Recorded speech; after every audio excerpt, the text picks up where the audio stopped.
Couldn't get out of the season without one more injury. The Knicks had their Willis Reed moment. They did not have their Clyde Frazier. You are Locked On Knicks, your daily New York Knicks podcast. Part of the Locked On Podcast Network. Your team every day.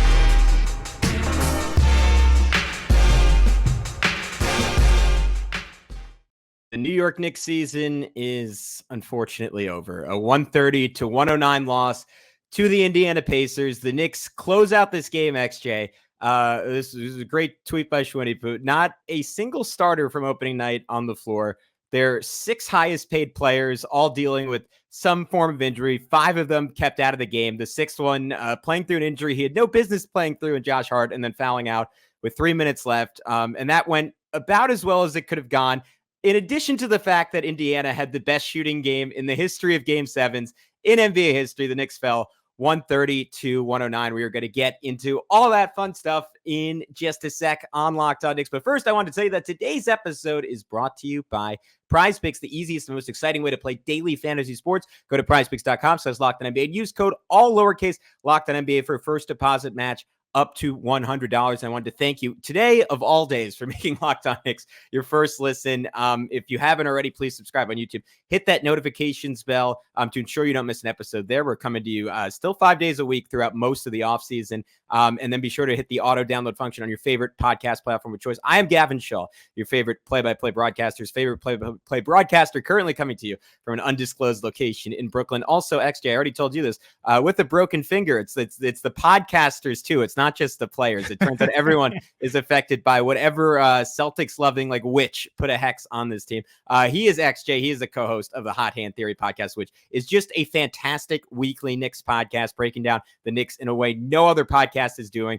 Analytics, insights, and two great personalities on there. And I have fun listening to it all the time. I hope everyone subscribes and tunes in throughout the entirety of the offseason. XJ, I'm going to leave it to you because I don't have a lot more words. Obviously not the effort you wanted from the Knicks in the first half, even with the caveat that they were playing extremely hurt. And especially after you got the OG Anunoby Willis Reed moment, comes out, can barely walk, a thigh adjacent injury, and makes two shots to start the game. At that point, even though he clearly couldn't even move, I was believing in magic. I was like, all right, there's no way we're losing this game now. And Indiana just never missed a shot. So it sort of worked in reverse. Jaylen Brunson, who knows how injured he is. I think it's unfair for us to come on here as Knicks podcasters and say, well, he was just hurt in this game when he was awesome in Game 5. Like, I just don't think that can be the excuse. It might be reality, but it cannot be the excuse. He wasn't good enough. The Knicks weren't good enough. They brought the intensity in the second half. Flurry of turnovers allows the Pacers to push the lead up. Then Jaylen breaks his hand, and it's really over. And the Knicks, despite incredible effort from Donte and incredible effort from Alec Burks, their season ends. A mixture of exhaustion, injuries, and in this game, what we saw from the Indiana Pacers, which is variance. You know, the Pacers just made every single shot. You definitely can't win a game when all of those three factors are going against you, and you're going to be hard pressed to win a series when you're suffering from a lot of those throughout the series. So, you know, I mean, given all of those things put together, a 21-point loss is almost like, you know, the Knicks outperformed what you would expect they would do in those circumstances. So the injuries just caught up to them. The injuries, the health, the exhaustion, all together, you know, for me, and we talked about this in the last episode, I was looking for a big game from Isaiah Hartenstein. He wasn't able to put it together. These guys did not have a bunch of energy, which makes total sense. You know, Hart was like you said, had no reason being in the game, like probably should not have been the game, but he really battled and fought his way.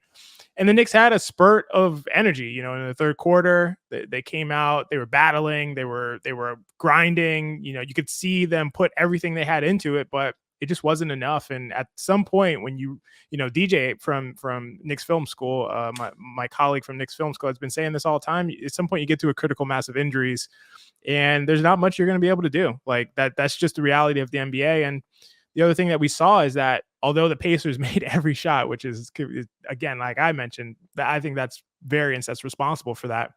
They have a very fine-tuned, well-oiled offensive machine over there. And when Halliburton's going, then it's going to be hard to stop them. So you kind of put all those things together and you get the expected result. And it's really unfortunate for the Knicks season, but they battled really hard and they show that they never quit no matter what the circumstances are. And so you got to tip your cap to them if you're a Knicks fan or really a fan of any team in the entire NBA.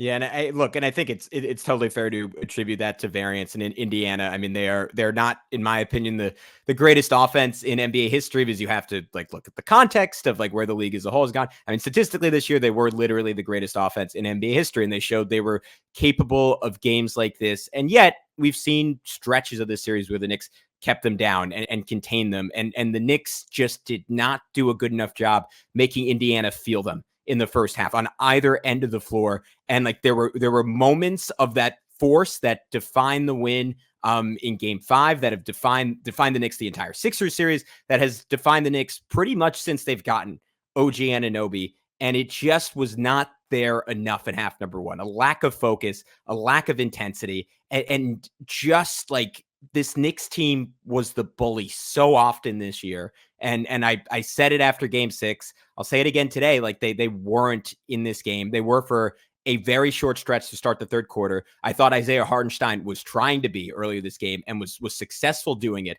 for parts of this game, but just could not maintain that. And to your point, it would, I don't even want to say be easy, but it might make sense to come on here and just rip the team to shreds. And you fall back on the idea that this team is just physically and mentally beat. You wished that wasn't the case. Maybe it shouldn't even be the case, given that they've gotten enough rest, that the minutes haven't been quite as crazy this series. But we said it, Josh Hart, who is the pulse of I'm not gonna make the heart pun, is the pulse of that effort, could not be himself today. He was everything he could possibly be. OG Anunoby probably has no business being on the basketball court for another month from now, at least. And he did every single thing he could. Donte DiVincenzo, he was one guy who brought it pretty much every minute he was on the floor. Brain fart here or there, but he freaking brought it. Alec Burks freaking bought it. I think we have to go to Jaylen, who unfortunately just did not have the game I was expecting from him. When you were coming on here after that last game and saying the Knicks were going to win, the way I was visualizing that happening is Jaylen Brunson just putting together a performance for the ages. I thought he had it in him. We saw it in game 5. Instead, you get a 12-point, 8 assists first half on 4-13 shooting, 0 for 2 from 3. I think those 8 assists are great, but a little bit of a deceptive number. There were passes that he missed. I thought he was slow to make some reads, and I have no doubt he gave everything he had in him, because that is who this guy is. I have no doubt in him in a certifiable superstar. I might even be coming out of this playoffs thinking he could be the best player on a championship team, which is something I never would have thought I would say. All that can be true, and you can still say this was a little disappointing from him, especially with how incredible Tyrese Halliburton was in this game. Yeah, absolutely. And obviously we're on Locked On Knicks, but I'm gonna share it the way I see it, the way I call it is how I see it. Tyrese Halliburton outplayed Jaylen Brunson in this series, and it's in Halliburton's big games, which he had multiple of them, he was efficient, he was effective, he was hitting his threes, and I came into the series thinking, listen, Tyrese Halliburton hasn't been very good. He's been good, but not very good, not elite, not MVP level like he was the first 30 games of the season. Since he's come back from the hamstring injury, he just has kind of been up and down. And I was thinking that the Knicks, maybe you have to bet that Tyrese Halliburton is not going to make shots, and that's what you're going to have to bank on. And that could not have been further from the truth. Tyrese Halliburton made every shot. He was ridiculous. He was over 50% on catch and shoot threes and over 40% on pull up threes.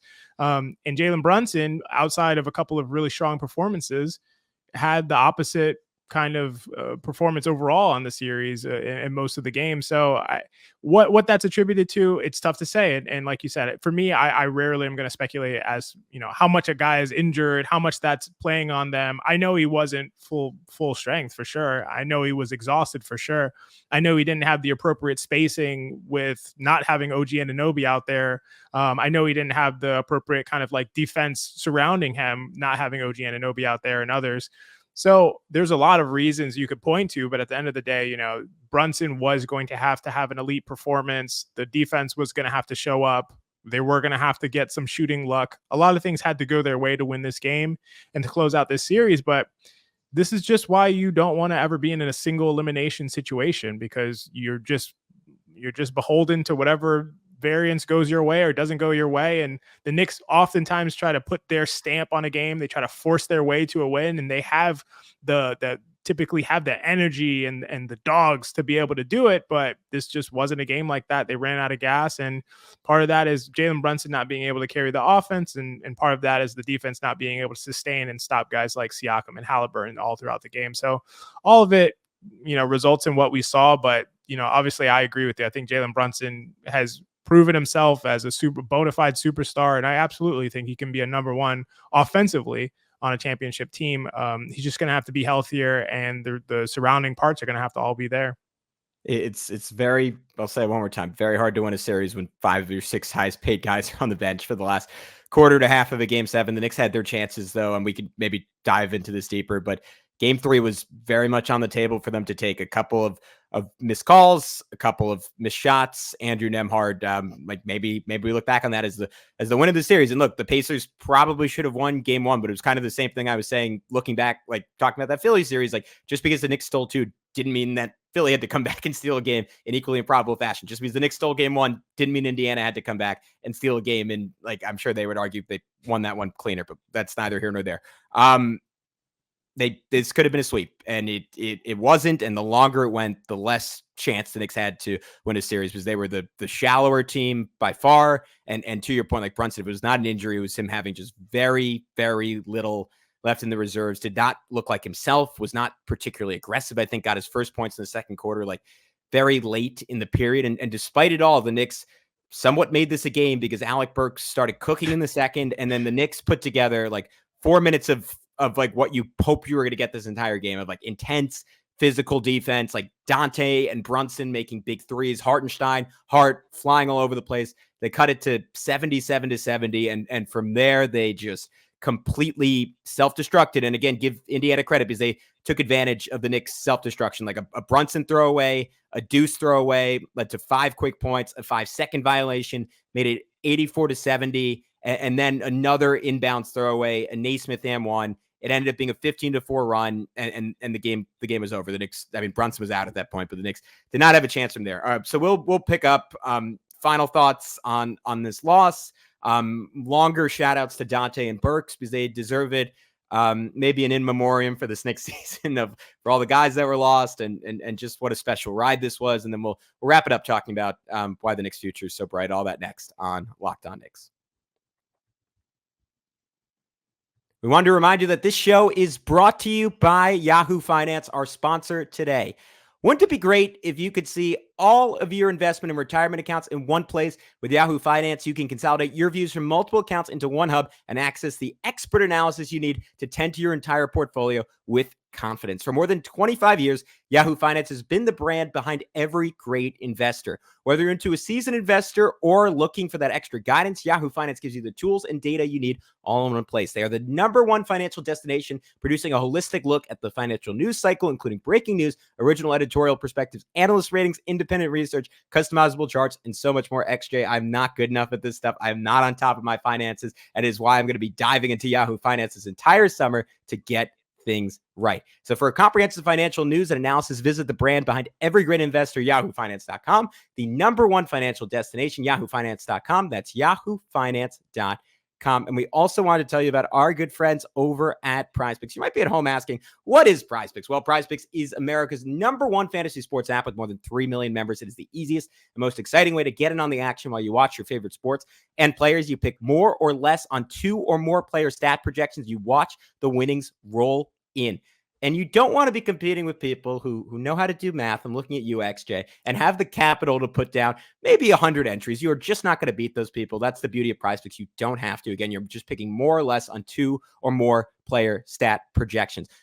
Get in on the playoff action, win up to 100 times your money on PrizePicks as you and the world's best players take the game to a new level during basketball's postseason. Now you can win up to 100 times your money on PrizePicks with as little as 4 correct picks. You can turn $10 into $1,000 with basketball, hockey, college basketball entries, or college baseball maybe. Entries today on PrizePicks, America's #1 fantasy sports app. So download the app today and use code LOCKEDONNBA for a first deposit match up to $100. That is code LOCKEDONNBA for a first deposit match up to $100 when you download the app. Pick more. PrizePicks, pick more, pick less. It is that easy. All right, XJ, I talked for a long time. I'm gonna throw it over to you. What else stood out to you in this tough game 7 that featured the Pacers? What was it? 76% in the first half, 48% from 3. They were at one point 26 of 32 from the field. They started 22 of 25 on jumpers. That's completely absurd to hear you say those numbers. And that's what I mean. I mean, that in my opinion, that has to be due to variance, because you could almost just have the Pacers play by themselves with no defenders on the court and they wouldn't shoot that well. It's just completely absurd how they were able to score. The run that you mentioned was absolutely a backbreaker. Watching this game, as I've talked to our audience about, I've mentioned that I'm pretty pessimistic in general. So I wasn't a believer in a comeback up until the point it was cut. It was Alec Burks' individual 8-0 run that brought me back. And I said, wait a second. Is there a chance here? A Nembhard mid-ranger, a Nesmith 3, the bunch of turnovers that ensued just put the game out of reach. And it was like, okay, this one seems like a wrap. And I think something that stood out to me is something that actually didn't happen in this series. It was thinking back to the Philly series. You mentioned the Philly series, and a big aspect of, a playoff run is luck. Obviously, we all know that goes into play for every team that ever wins a championship. For the Knicks, there's probably been no team ever that needed to get out of the first round in 5 games more than the New York Knicks did in this playoff run. And they lost that game 5. They lost that game 5 in an awful way, in a way where, in my opinion, when Deuce McBride hit a mid-range shot, I thought the game was over. And again, I never count my chickens. I am not a chicken counter by any stretch of the imagination, but I was like, this is like 98% win probability here. In my notes, I wrote Deuce, foul on jumper, game in all caps. So yeah, blame me if you want to blame someone. All right. Well, now that I know that, I know who to direct my anger towards. So thank you, Gavin. That game should have been over. There's just no chance that you win that game 99 times out of 100. They lost that game, and that it adds up. That's another game of 40 to 48 minutes for some of these guys. That wear and tear, you have less time to rest, less time to recover. That carries with you to the next series. Makes you're in a situation where you're in a game 7, you're completely gassed. Maybe you have a little bit more in the tank for a game 6. Maybe we're not here. Maybe they win some games, some tight games early on in the series. You could get out of this series in 5 games. So everything matters. Everything adds up. And that's just something I'm thinking about. That's something that feels like that's the most haunting memory for me during this playoff run, not the last 2 games in this series where the Knicks basically were just gassed and everybody was injured and they didn't really have a strong hope. It was kind of like holding out hope. But so that's kind of what I'm thinking. I know it's not about this specific game, but I just think everything matters in a playoff run. And that's something that sticks out a lot to me.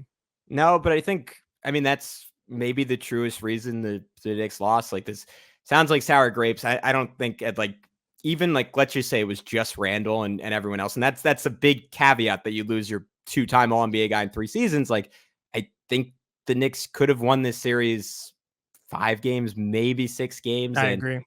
Yeah. And especially when I felt confident was watching OG Anunoby in game 3 is when he got hurt, right? I'm losing track now.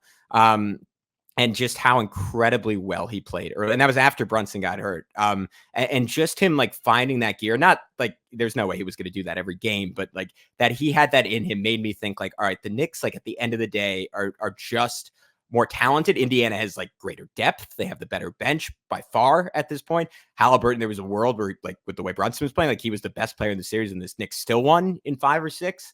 Once he went down, that might have been a death knell, and it might not have been. Again, if Hart doesn't get hurt, who knows how game 6 goes? Who knows how game 7 goes? They showed in game 5, they were capable of more. Again, I hate that I'm saying this for a fourth time. Like you give Indiana, like some teams would not take advantage in this situation, like especially a team like the Pacers that is ultra young, ultra inexperienced, is not known for their defense or their toughness. Like Donte said, like they're trying to be tough guys. That's not them. Like they were tough enough, and they came out in this first half and they smelled blood. And like too often this season, like we've seen so many teams smell blood and like not be able to kill, and like the Pacers killed. So we'll see how it translates against Boston.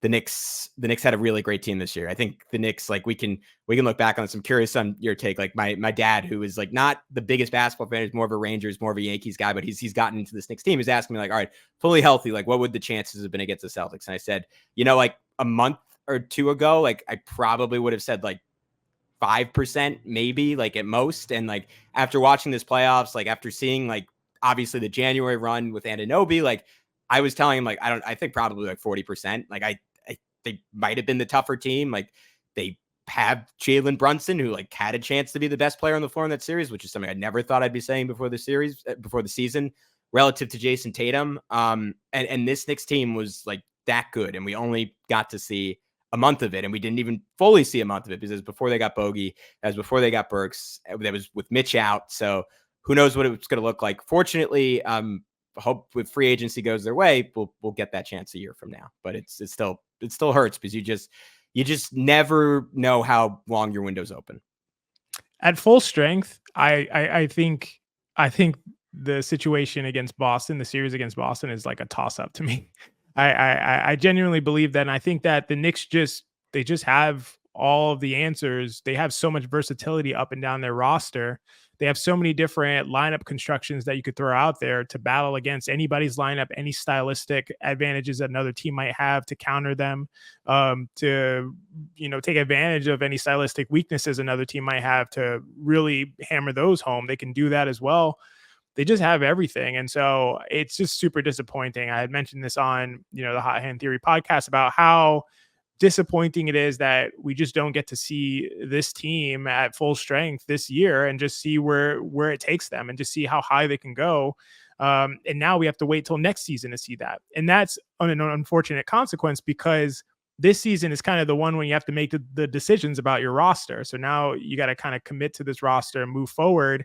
And if things don't go well, it's going to be very difficult to make, an appropriate pivot. So I think that there's another domino effect that we're going to see there. I know we're going to talk about kind of the Knicks looking forward and how bright their future is. And it's absolutely bright, but it would have been really great to see what this team looked like, even with just, an OG Anunoby there on the court. I think that the Knicks get past this Pacers team. Like you said, game 3, OG was dominant. It was masterful on both ends of the court. And he left it all out there quite literally. And so that really put them in the position that they are now. But I think even this team, as banged up as they are with the Brunson that we've seen, if you have OG Anunoby, I think they still get past the Pacers in this series. Yeah, I feel the same way. And it feels like sour grapes to say it. And I'm sure we'll get some FUs from Pacers fans in the comments. Maybe well deserved, because I was saying the same thing when Sixers fans were saying that. So guys, if you're watching 23 minutes into a Knicks podcast, first of all, I give you your commitment's incredible. But go ahead, and say that you've earned it. Best of luck against the Boston Celtics. Listen, we'll talk about I shoot it straight, Gavin. I like I said, I think Haliburton was better than Brunson in this series, and Haliburton was amazing. And I love the Pacers offense, the way they space you out. They're extremely, almost impossible to guard. Like I give the Pacers their props. So I'm just calling it how I see it. Hopefully I'm trying to be as objective as possible. I totally agree with you. I know I'm not objective, but so maybe I'm watering down your point there, but I agree with you. And Siakam, I'm like, maybe we'll talk about it more in a sec, but like he murdered the Knicks these last 2 games. And he was like as much as we like consider the Knicks like these battle hardened dudes, like this is Josh Hart's second playoffs ever. This is Jaylen Brunson's second playoffs as the guy. This is Hartenstein's second playoffs, like playing minutes. Anunoby was out for the finals run. DiVincenzo was out for the finals run. Like this is a Knicks team that did not have a ton of like game 7 experience. You know who does? Pascal Siakam, who's won a freaking championship as a top 3 guy on the team. And for 2 straight games, he played like it. So Indiana, that's as many nice things as I can stomach saying about you before I throw up on air and gross everyone out. So we'll step aside one more time. We will come back and talk the Knicks future and Burks and Devo one more time. First, we got to tell you about our good friends over at FanDuel Sportsbook. It's winner take all time in the NBA and NHL, and FanDuel is giving you a shot to bring home a big win of your own. Right now, new customers get $150 in bonus bets with any winning $5 bet. That's $150 to bet on spreads, money lines, player props, and more. Visit FanDuel.com/lockedon and make every playoff shot count. FanDuel, America's #1 sportsbook. Visit FanDuel.com to look at odds. Oh, that was not something I was supposed to read. Shit. Okay, sorry. I'm going to have to redo that. Oh, boy. FanDuel. Let me see title odds at this point. The Celtics. Okay. All right. I'm going to do that one more time. 3, 2, 1. It's winner take all time in the NBA and NHL, and FanDuel's giving you a shot to bring home a big win of your own. Right now, new customers get $150 in bonus bets with any winning $5 bet. That's $150 to bet on spreads, money lines, player props, and more. Visit FanDuel.com/lockedon and make every playoff shot count. The Celtics 10-point favorites in round one. If you want to be spiteful, game one of round three. If you want to be spiteful, go bet the Celtics. FanDuel, it is America's #1 sportsbook. All right, Gavin Schall back with XJ. Before we get into the offseason, I want to give a big time shout out to Donte DiVincenzo and Alec Burks, who at least offensively, and Donte for like during that stretched open the second half, defense like a block and then a deflection, like defensively, incredible efforts. DiVincenzo, if you told me you'd be getting 39 in round 2, game 7 for him, I would not, like, before the season started, I could not have imagined a scenario where the Knicks were losing that game by 21 points. He's been just so far beyond any reasonable expectations of what we expected coming into this year. Was just, just felt like an old Western gunslinger, like outnumbered, outmanned, knowing him and his men were going to fall. And he's like, you know what? I still got 30 bullets. I'm unleashing all of them. Just an awesome Donte DiVincenzo game. I cannot wait to see him playing a more appropriate role on a team that, again, at least on paper, should be absolutely loaded. Like, I love the way, like, as this series went, like, the playoffs are always just, like, the beauty of them is they are revealing, right? Like your strengths are taken away at least some of the time for everyone but the very best players in the league. And it tells you, right, what else do you have to go to? And we found out, like Deuce McBride, he's awesome. Like, at least in this series, like, did not have a lot else to go to. Like, if his three wasn't falling, did have one sick layup in this game. But like that's just an example. It's not me taking a shot at Deuce. Like, Donte, like, he's like doing spin moves and getting the rim. Like, he's getting to the foul line. He's like banking in pull-ups. He's hitting like pump and go floaters. Like, he's making great passes. Like, he's flying in on help defense. Like, for the second straight series, like blocking guys 6-7 inches taller than him. I mean, just an epic effort from Donte. Donte was amazing. Like, and honestly, I shouldn't be able to say this, and this is maybe why the Knicks lost the series, but he was one of their best players in the series. Like, if you look at it overall, obviously he had a tough game in game 4, I think, one of his worst games of the playoffs so far. But other than that, he was excellent, and obviously the last time he scored 35 points and hit, at least 7 threes, they also lost that game as well. We got to get Donte DiVincenzo some help, I think is what I'm realizing. But no, DiVincenzo's been incredible, way more than I could have ever expected from him this season, playing his best basketball at the time when they need him the most. It's just been really unbelievable. His shooting and just his moxie, just like you said, I love the Western analogy that you gave where he's like, I'm outgunned, but I'm going to go down shooting and firing, and I really don't care. And that's what he was. In that second half, he inspired me. I was like, whoa, do they have a chance to come back in this game based on the back of Donte DiVincenzo's will? Like, that was something I actually asked myself. So super caps off to DiVincenzo. He was incredible. Yeah, he was amazing. And Alec Burks, the Knicks lose this series despite the fact that someone who was not in the rotation comes in, and 3 out of the 4 games he played was like nothing short of exceptional. Like I will extend the old Western gunslinger analogy to him, because like he was just like the old dude at the park, like who you like don't expect to be that good, like probably should have hung it up like 4 or 5 years ago, and he is just like cooking these young dudes. Like some like the Hezzy like spin move he has, like it's just one of the more like artful players, I think, like is the word I'm looking for. Maybe like just a like a beautiful basketball player. I don't know how else to say that. And like, maybe that sounds weird, but like, that is the only way I can go with him. And that is what I love with him on his first tenure on the Knicks. I was like saddened to see like, all right, that like the Pistons had like beaten that out of him, but you know what? He just needed 3 months with Tibbs, some like remedial Tibbs time on the bench. And like, it all came back, like the sidestep threes, like just like almost like meditating, floating away from defenders, like silky smooth. I'm running out of thesaurus words, so I'll leave it to you, XJ. But I mean, this was a great game from Alec Burks, a great series from Alec Burks, and it would not, as much as we're lamenting the fact that Knicks didn't win 5 or 6, like the Pacers would have won 4 in a row without Alec Burks. 100%. I mean, Alec Burks, just a pure, true hooper.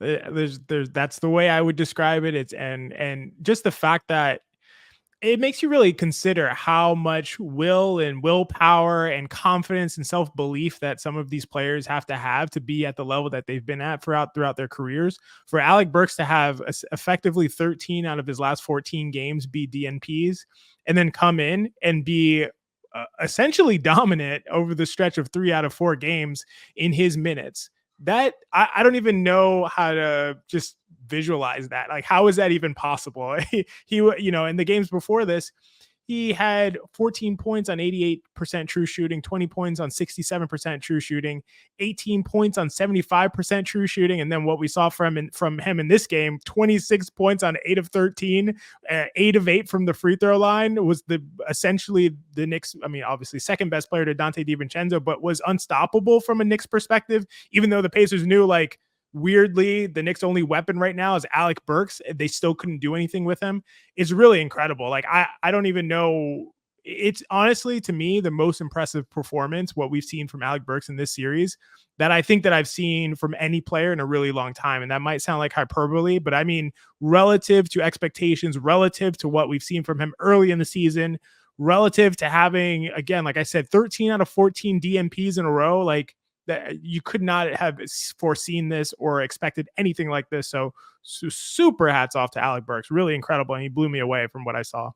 Yeah, I kind of hope he's back too next year. But looking forward, I said it when we officially got the news that Randall was done for the year. It is first, you felt horrible for him. I thought he was playing pretty clearly the best basketball of his career. And I said that 4 years ago. I said that last year. And like, he, again, after just the worst possible start to the season, he took it up to just another level. And then, so it was a tragedy in that sense. It was a tragedy in that he like worked incredibly hard to come back and then was denied that. Like, it was a tragedy all around. But where it really kills the Knicks is like, you needed a sample size of what Randall looked like with Anunoby and Brunson. I know if I say sample size, I'm going to get a head nod for you, XJ. I feel like I could use it incorrectly. You'd be like, you know what? I support the effort. I like that you tried there. Yeah, I know how to get you at this point. But anyways, you just needed a sample size of him next to Anunoby and Brunson, like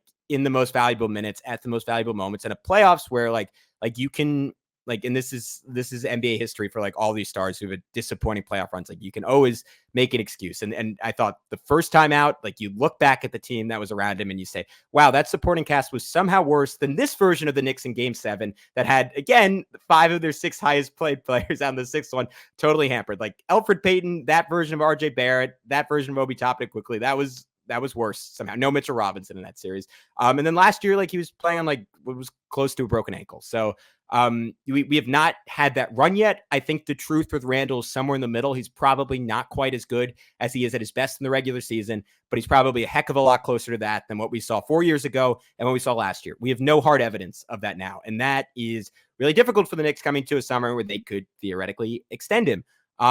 The other thing that sucks is like, I wanted like a long sample size of like, all right, what does then Brunson but shooters look like? And I had you come on XJ and like nerd out with me and talk about like, all right, is there a world where like they are actually better, which is like Brunson and just like 4-out spacing, and Anunoby, to your point, is like is the skeleton key to that, because he is such a special defender, a very good shooter, can create enough.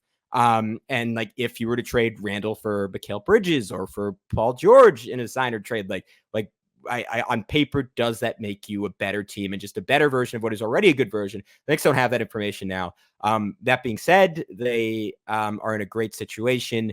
they have to re-sign Anunoby. It is a disaster at this point if they don't. Him playing today through the hamstring injury, to me, says everything I need to know on that front, that he intends to come back. Hartenstein is maybe a different story. I think he wants to be here. The offer has to be close, though. And if the team decides to blow the Knicks away, he's probably gone, and that is going to really sting. But things are looking good. And it says it if you're watching on YouTube, but I'll say it out loud. Like, this is the brightest the Knicks' future has looked since the night Willis walked on the court with that injury. I think that's super well said for sure. I mean, Jaylen Brunson, Donte DiVincenzo, OG Anunoby is coming back. I'm positive about that. More positive than I am about the fact that the Knicks would win Game 7. I'll say. Good day. Julius Randle, Mitchell Robinson, Deuce McBride on a steal of a contract. Still feel bad for Deuce for being on that contract. Josh Hart, Precious Achiuwa, who could potentially come back as well, and hopefully Isaiah Hartenstein comes back. I think that's huge. If Isaiah Hartenstein comes back on a really good contract, I think that this is just one of the most formidable with the draft capital that the Knicks have in store as well. This is one of the most formidable rosters and entire organizational constructions in the entire NBA. Looking at all of the team players, the contracts that they're under, the draft capital that they have all together, the Knicks are in an amazing situation for the next 5 years. And as long as they play their cards right, which we have every indication to believe that they will from the masterpiece that Leon Rose has done, I think that they will be in contention for a title much sooner than later. The only negative or drawback things that I have to say are just a couple, like, one thing, thinking about signing OG Anunoby long-term, you have to. And the fact that Thibodeau is probably going to get a long-term deal, it's got to be a consideration that I don't know if OG is one of these durable guys who can just play 40-plus minutes night in and night out, like a Josh Hart, like a Donte DiVincenzo when you call upon him, even like a Jaylen Brunson. I'm not sure that he's built in that way. He seems more susceptible to these kinds of injuries, and that's just me going off of kind of an eye test and a gut feel a little bit. His injury history seems to be fluky in some cases, but at some point when you're just getting injured constantly, there seems to be something more about you. So I think that's a consideration in terms of, obviously you have to sign him and you should sign him. He's one of the most impactful players in the league, in my opinion, at his position. And really is, like you said, like I've said, is the skeleton key to make the whole Brunson situation work to the highest degree. But that's just got to be a consideration looking forward. And the Julius Randle of it all, with not being able to kind of have a use case, have a test case to be able to see how things work out in the playoff situation, how he enhances Brunson's effectiveness versus what he takes away from it, if anything. Just some of those things that we didn't get to see is another thing that's frustrating about the end of the season. But, hopefully the Knicks get those things figured out. But honestly, either way that they go, they'll be in good shape. To me, their floor situation is like the team that we've seen this year. Their floor situation is like second round, likely, potentially Eastern Conference Finals for the next 3 or 4 years, and their ceiling situation is a title favorite. So they're in an amazing situation looking forward. Yeah, I hate this is a very sour note to end the season-ending podcast on, but I think the Anunoby situation, I kind of compare it to the Joel Embiid situation, that some of Embiid's injuries are fluky too. And look, he has structural issues that I don't think OG Anunoby has, but like he's like had like broken eyes like twice and Bell's palsy this time around. And like Anunoby's like at some point you just have to trust like unfortunately the bad data that like he just seems to get hurt. But the reason you keep him is because the ceiling is so high with him. Like you bet on like the 1 year, like the stars align and it all comes together. And that's why Philly, like on their own accord, is never going to trade Joel Embiid. Like no matter what, like if he's kicking and screaming, I don't think Daryl Morey is ever going to choose to do that, at least as long as he's there and at least for the next few years. And I think the Knicks are going to live and die with OG's health. And there are ways, I agree with you, that Tibbs can take precautions. Like we can like debate whether like he had the ability to do that this year. I think like maybe just like 15% towards precaution, like would have helped and would have been better. But also the Knicks like did themselves no favors by like not closing out series, not closing out games. And this is what happened. And then the other injuries, like we never really talked about this in the pod, but like most of them were not related to the minutes these guys were playing. So, and the good news is like the Knicks, I said it after the trade, like on paper, like maybe the deepest team in basketball, and they get to add 2 first-round picks. I don't know if they're going to make both those 2 first-round picks. I hope they make and keep at least one of them. I kind of hope they make both of them because they clearly need the reinforcements, and as much as you can throughout the regular season next year, if you can keep these guys' minutes down, you have the makings of like a night-to-night juggernaut, because there's just going to be like very little drop-off. Like you should be able to play 48 minutes of like really plus NBA lineups on the floor. And I think that is exciting to see a year from start to finish where the Knicks can just like grind opponents down. And I think that's what we're going to get next year. Yeah, I think that's spot on. And I totally agree. I don't mean to imply that any of or all of or most of the Knicks injuries are related to overplaying or anything like that. I want to be clear, XJ. I think Anunoby's probably was. That's what I was saying. I think that the reason I mentioned OG specifically is because I do think his is most likely to be a result of that.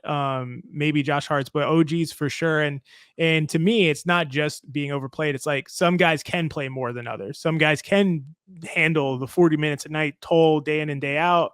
And that's just like potentially a biological thing to some extent. Like it's hard to say why some of these guys can handle and why some can. And my concern is just that OG is a guy who's not built for that. And so you kind of have to plan around that. And that's a difficult thing for the Knicks to do when, every game really matters and every game they want to win, which is a fair approach, but it's just something that you have to factor in and consider moving forward. So, but yeah, I totally agree. I think, again, I love where their floor is. I think their floor is still, second round of the playoffs every year. But I really would like to see them get to their ceiling, and a couple of things have to fall into place in the right way for them to get there. So we'll see if that happens. Yeah, and they still have all their ammo. They have 11 draft picks to work with. So if there's a deal out there to be made that they can go all in on and like really turn this into a situation where they are like on that Boston Denver level of title contention, because they are like a notch below that fully healthy, that would be really exciting. But we have a long off season in front of us, not as long as it's been any other time I've done this podcast. One game shorter this time around. That's progress. And I'll sign off on that optimistic note, thanking everyone who has tuned in all season. Like, can't say enough. Like I posted on Twitter, but we got up to a borderline top 15 basketball podcast in the country at times during this playoff run. And that is thanks to all of you listening at home. And it means the world to me, and it pays my bills. So thank you so much. And I really appreciate everyone who responds and who comments and all that stuff. And XJ, man, I just want to say, really appreciate you for filling in this week. Some of the most fun podcasts I've ever done doing this came at a really crucial time with the Knicks, like in the midst of this amazing season, this amazing run. I'm sorry we didn't get to end our time together on a Game 7 win. That would have been great. But very few people, if anyone, I would have rather talked this through with. So thanks, buddy. And before I let you go, can you tell everyone one final time where they can find you on social media and where they can find all your great work? Yeah, I really appreciate that, Gavin. At Xavier J Designs, you can see is my tag on Twitter. Hot Hand Theory Podcast at Hot Hand Theory everywhere. We've somehow been able to corner that tag and get it on every piece of social media and every website. And Knicks Film School. You can catch me on Knicks Film School on Casual Fridays with my buddies Mensa and Sean. And I want to say thanks so much, Gavin, for having me on, co-hosting, filling in for Alex this week. It's been super fun. It's been a blast. It's been an honor. And like I've told you repeatedly, I used to listen and continue to listen to Locked On Knicks pretty much every day on a daily basis. So it's been just pretty surreal to be a part of it and be on here with you. And it's been a ton of fun. So thanks so much for having me. Unfortunately, we couldn't end it on the best note ever, which would have been to come in here after Game 7 and have a party with you. But it's been a blast either way.